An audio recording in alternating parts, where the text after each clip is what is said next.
it's Leela, the proud poly kinky queer slut. Today's question is, what is the difference between being bisexual and being pansexual? Um, this is a question that I have some feelings about as a middle-aged bisexual woman, um, because of the history of life experience coming up as queer in the late 90s and early aughts. So please know that my perspective is colored by that. I have experienced a lot of bi erasure in my life. A lot of the queer community telling me that my identity was not valid because I was a bisexual woman who could pass as straight, and especially being married. There was a lot of, you just haven't figured that out for yourself yet. Oh, that's cute. You'll figure that out. You just don't know. I know that bisexual men feel that as well, but like that, there's a lot of media out there right now about how this is still very much a problem for women, but particularly for young men right now too. This invalidating of the bisexual identity. Then the term pansexual comes along, and pansexual essentially means attracted to a person regardless of gender. So I've heard it defined as where gender is not a factor. There's another term, omnisexual, which means attracted to all genders.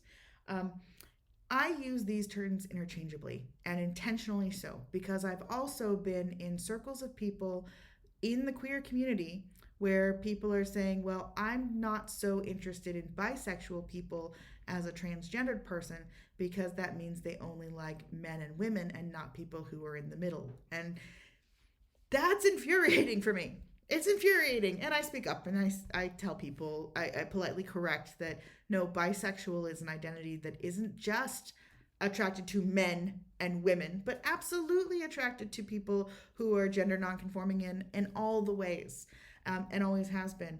Bisexual is also a term that was originally a part of the umbrella term for trans people, and people who were non-binary were very much welcomed under the bisexual umbrella in the early days, like 60s, 70s kind of time frame around the homophile movement, kind of a space. Homophile movement's an interesting subject too, but that's a tangent. The I think it's important that we define terms for ourselves for what they mean. I am proudly bisexual because I want to hang on to the word that means something to me, and because I want to fight instances in which our community is unintentionally discriminating against each other. But pansexual, omnisexual, bisexual, all perfectly valid terms for people who are sexually attracted to people of varied gender identities. That's all it really is at the end of the day. So I use them interchangeably. I welcome conversations about the nuance. But I do also encourage people, especially people who are thinking that pansexual is a necessary term to use because the bisexual umbrella doesn't include them, to take another look at the history of that term and to the ways that term has been used historically, because you might just find that we are one big community and not a subdivision of communities. Thank you very much, everybody. I am Leela, the proud poly kinky queer slut. Ask me anything and have a great day.